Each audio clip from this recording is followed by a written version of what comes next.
For some context, I'm a female and I'm 20 years old, and I recently started my OnlyFans account over the summer to support myself through school. Things were great until I posted my Amazon wishlist. Amazon doesn't release your address to people who gift you items, but third-party sellers can. And that's where it went wrong. This is a very frightening story, and I felt like it should be shared. One night in late July at around 2 a.m., I took my dog outside to go use the bathroom to do his thing. While he was doing his business, I then noticed a parked car outside of my family home. Now, I don't live in the nicest area, so I was used to sketchy neighbors and people around here. I took a closer look when I saw a figure in the car, and I could tell that they were looking at me. But I couldn't make out their faces because it was still pitch black outside. Feeling a bit uneasy, I picked up my dog to take him back inside. When I started to move, the car then parked in my driveway. The next morning, I went to go check the mail, and there was an envelope addressed to my OnlyFans name with $20 in it, but no note. I was currently still at home with my parents, who had no idea about my OnlyFans account, so I didn't mention it to them. A week later, I had moved back to my college town to start getting ready for school, and at this time, I had stopped posting for the time being, until I could figure out as to how they got my address. I've watched enough crime shows to know that there was a possibility that I could have been in danger. I live in a duplex with a gated parking lot for reference. One morning, I was planning on vlogging my trip to Target because I was planning on starting a YouTube channel in the near future since OnlyFans felt unsafe. When I got to my car, it had been ransacked and my vlogging camera was missing. I know, it's my fault for leaving it in my car, but I was using it the night before, and since I live in a gated area, I didn't think I would be unsafe. I used that camera to film my content, and the SD card that was in there had all of my unreleased photos and videos. Anyways, this is where the story gets weird. There are cameras outside in the parking lot, so we were able to watch this person break into my car and find the camera. And they didn't touch any of the other 7 cars on the lot. In other words, they knew which car was mine, which suggests that they had been watching me for God knows how long. After they got the camera, they walked around the duplex until stopping near my window. My bedroom faces an outside street and my blinds are broken, so it's very easy to see in. I have a curtain, but it doesn't cover my window all the way. Whoever this person was watched me sleep for an hour or so. I have no idea as to why they didn't try to break in, but thank God they didn't. As far as I know, this person then sold the camera to a pawn shop, and since I knew the serial number, the police were able to find it. However, as expected, my SD card was missing. I believe the police are still trying to track them down. But I have broken my lease and moved into a new place, so hopefully this will keep me safe.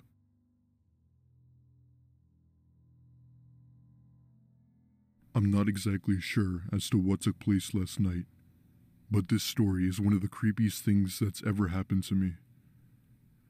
Last night, my sleep was cut short by a phone call that came from an unknown number.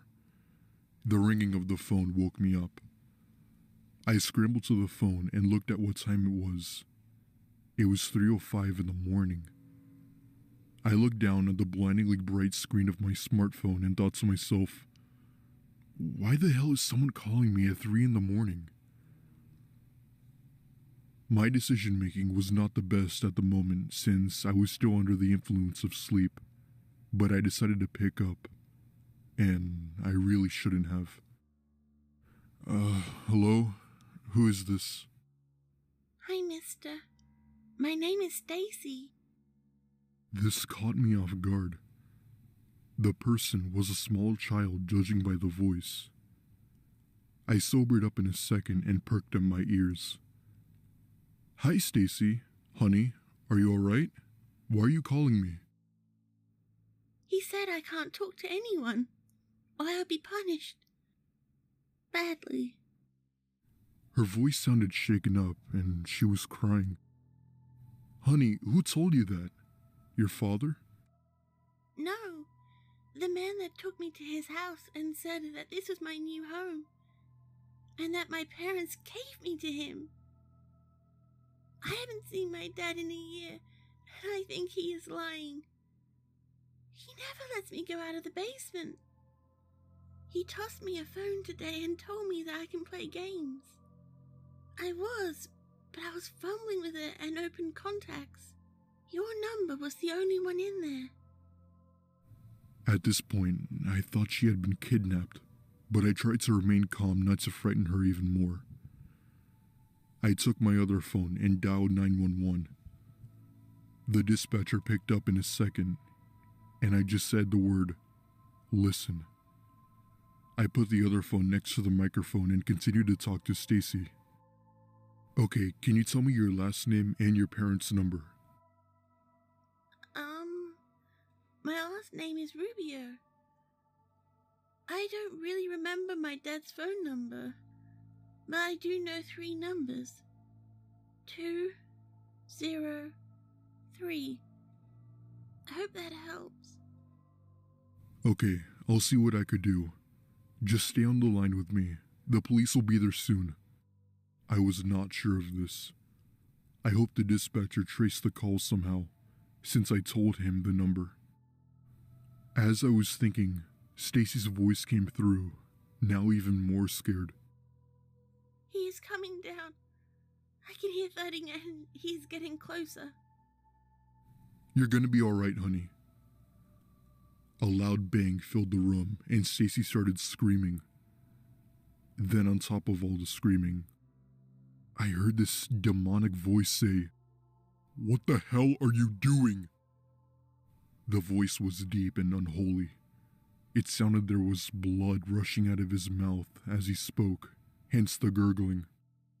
There was some sort of commotion going on, and then silence. I heard the police sirens wailing. Officers entered the house and screamed bloody murder. I dropped the phone and started to talk to the dispatcher. She said that the house was empty, but there was blood everywhere, followed by pentagrams. The basement of the house was completely torn apart, and there was no sign of Stacy. Only a phone, the one she spoke to me on. Officers visited my house and told me everything, how they will call me if anything happens. Also, they found Stacy's parents. She's been missing for over a year, after she was taken from her bedroom in the middle of the night, but she was gone. But on top of all of this, the one thing that worries me is why the abductor had my phone number on his phone, and why was I the only one?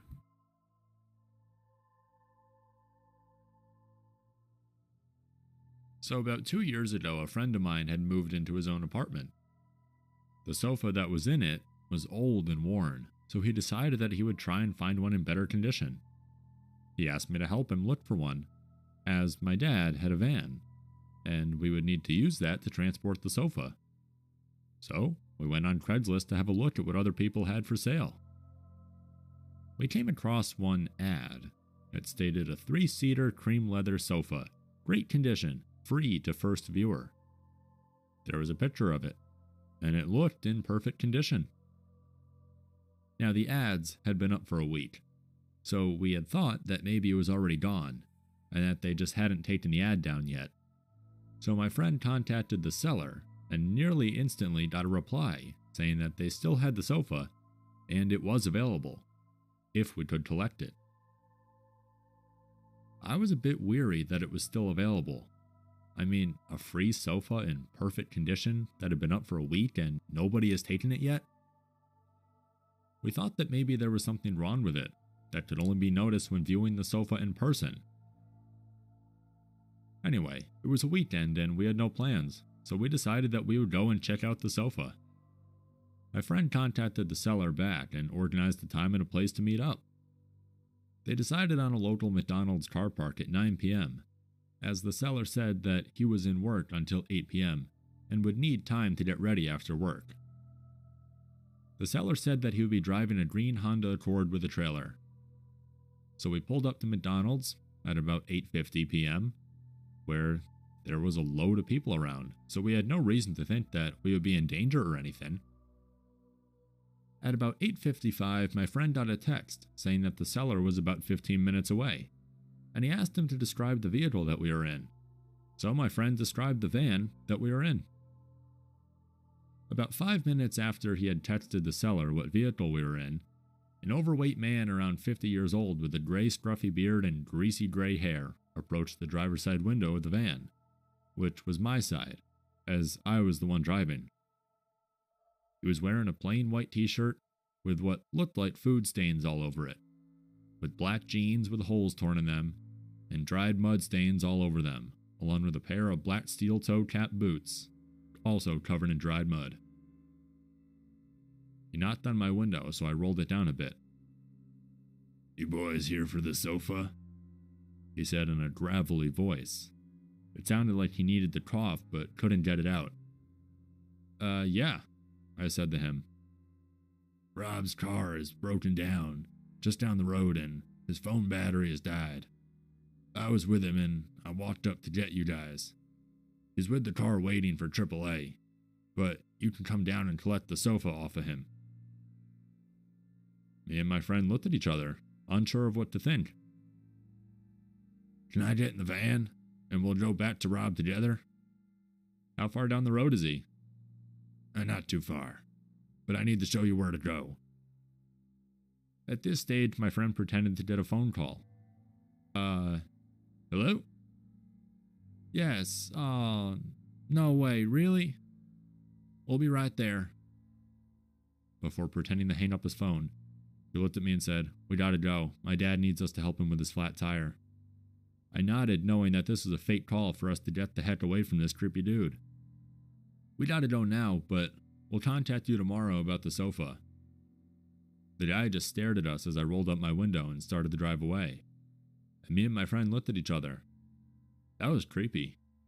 I got bad vibes off of that guy, my friend said. "Definitely," I replied. We decided to drive around the back of the car park to see if we could find out if that guy was really up to something or not. We could see him standing in the same spot where we had left him, and he was on the phone. Put his phone down, and about 2 minutes after that, a car pulled up with 3 men in it, and he got in. My friend's phone started ringing, and it was the number of Rob, the guy who was supposedly giving away the sofa. He answered. "Hey, can you meet tomorrow and I can hold on to the sofa for you until then?" As he was on the phone, I noticed one of the men in the car that had collected the creepy guy was also on the phone. My friend told Rob that he would contact him tomorrow, that he was busy and couldn't talk right now. At the same time that my friend hung up the phone, the guy who was in the car also finished his phone call.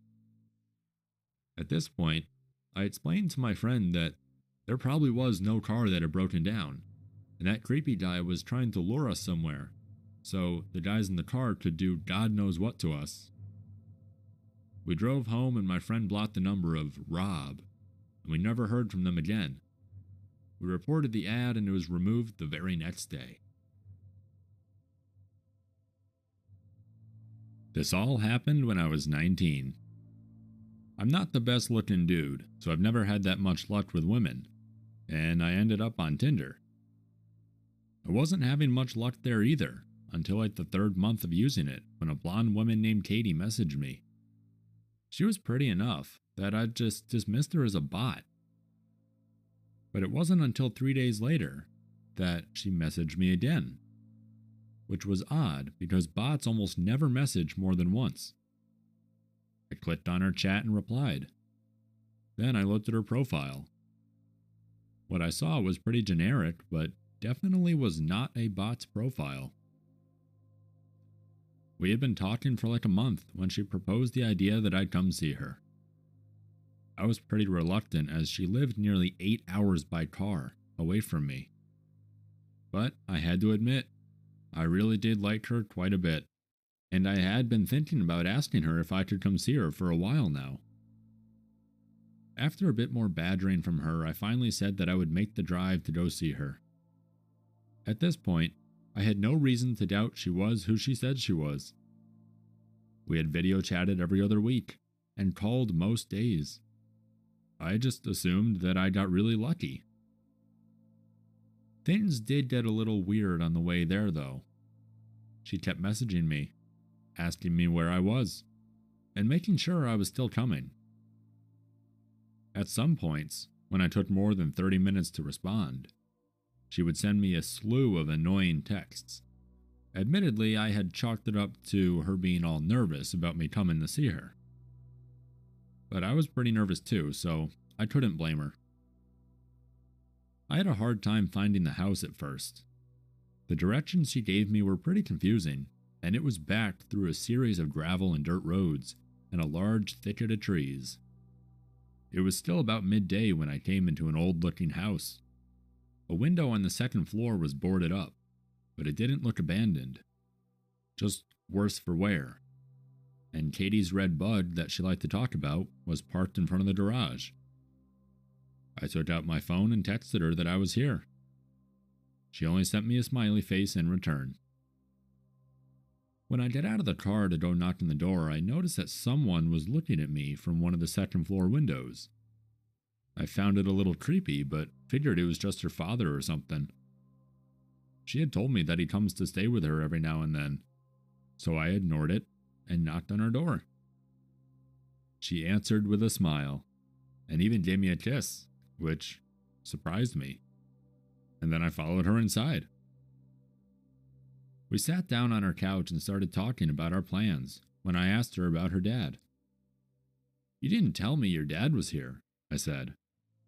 "Was that going to be a surprise, or—" Katie looked confused and told me that her dad was not here. I still thought she was keeping up the act, and I told her that she didn't have to keep pretending, and that I had seen him looking at me through the upstairs window. Katie went pale and said that we had to get out of there now. We both ran to our cars, and when I questioned Katie, she informed me that her dad wasn't there, and that she had been home alone until I showed up. I called the police, and while I was on the phone giving the address, Katie gasped and pointed to the window where I had seen the guy last. He was looking at us from the window again. I got a better look of him, and he seemed older and frail, almost like he hadn't eaten anything in a while. He left the window after he saw that we saw him. The police took half an hour to show up, and the whole time Katie was crying and mumbling about how she was an idiot for not keeping her doors locked. When the police finally did show up, one started asking me and Katie questions, and the other two searched the house. They came back out a little later and told me and Katie that, while they didn't find anyone, they did find that the back door was hanging open. Whoever it was had ran out into the woods, but the cops were sure the house was empty. After the cops left, Katie asked me to stay the night because she was too scared to be in her house alone right now. I gladly did, and we slept downstairs on the couch, as Katie's bed was in the room next to the one the man had been in. Katie had also brought out the shotgun that her father had given her, but she never used. I told her it was fine. The man's gone. But she insisted, saying she'd feel safer if we had it out, and I'm glad she did. Later that night, I was still wide awake, watching TV. Katie had somehow managed to fall asleep. From the kitchen, I heard the sound of a doorknob being turned. At this point, I wasn't even scared. I was just pissed. I flipped on the lights in the kitchen and pointed the gun at the kitchen door. And there he was. The guy that had been in the house before was standing on the other side of the glass door. He looked shocked, and I'm glad we locked the door. The man unfroze and yet again ran into the woods. I woke up Katie and told her what happened and called the police yet again. When they arrived, they did a sweep of the woods and found no one in sight. They told Katie and me that it'd probably be a good idea to stay somewhere else for the night. Me and Katie said our goodbyes, and she was going to stay at her friend's house, and I was headed home. I left a little after Katie did. I was on the phone with my brother telling him what had happened. My headlights were on, and as I was talking, something caught my eye. That freaking man was standing in the corner of the house just watching me. I gunned it out of there, and didn't even bother calling the police again. But I did text Katie, and she said she was going to call them again. I don't think Katie ever went back to that house alone. Again. This happened over 20 years ago. I was driving back home with my girlfriend at the time. It was Christmas Eve, and my mother's family used to hold a large celebration at my aunt's house in Estacada. This was my girlfriend's first time meeting with my extended family, but she got on quite well with them. We spent the majority of the afternoon and evening talking, playing poker, opening presents, and drinking an assortment of adult beverages. My girlfriend had been quite inebriated by the time we had to leave. Therefore, I'd be driving us home. It was around 11 p.m. or so. I was driving my girlfriend's car along Highway 211. Now, this stretch of road is surrounded by farms and dense patches of forest, and parts of it are unlit. But nothing to fear. I grew up in this area, so I knew this road like the back of my hand. The both of us were just driving along and talking away. Just two young lovers making the most of our moment together. There is a portion of the highway that descends down an enormous hill before crossing Deep Creek. Surrounding both sides of the road are thick forests. There are no lights. The only thing we could see was the area directly in front of our headlights. I drive down the hill, cross the bridge, and uphill through more forest. It's as the highway starts to flatten out that this happens. Something sprints across the road so suddenly that I almost hit whatever it was. I slam on the brakes and turn to my girlfriend and ask her if she saw it. She confirmed that she had, but couldn't make out what it was. Maybe it was a coyote, as they're fairly common sight in this area. But something felt off about it. Whatever it was that ran in front of our car disappeared into the woods next to the road. Coyotes don't usually dart out in front of cars. Not like that anyway. So, for some reason, I decide to check it out. I turn the car around and switch on the high beams to better light up the forest in which this thing had vanished in. I step out of the car and walk towards the woods. I don't see anything. But now it feels like perhaps I've made a grave error. My heart is pounding, and the hairs on the back of my neck are standing at full attention. But I still don't see anything unusual in the trees. Suddenly the car horn blasts. It's not a beep beep beep that you get if, say, your driver or passenger wanted you to hurry up and get in the car. No, this was a long, blaring beep. I walked back into the car and asked my girlfriend why she leaned on the horn like that. She said nothing. Instead, she pointed to a spot about 50 feet from where I was standing. I looked over in that direction, and that's when I saw it. Surely, this was the thing that ran in front of our car. It was a man. He was completely naked. His skin was covered in dirt and mud, and in one of his hands, he was holding a hatchet. He looked back at us and then he smiled and waved to us just before turning around and walking back into the forest. Needless to say, we got the heck out of there. And once we were safely driving again, my girlfriend explained what had just happened. While I was looking for the man in the area that he initially vanished in, he circled back around and came out from another spot in the forest, beyond my car's headlights.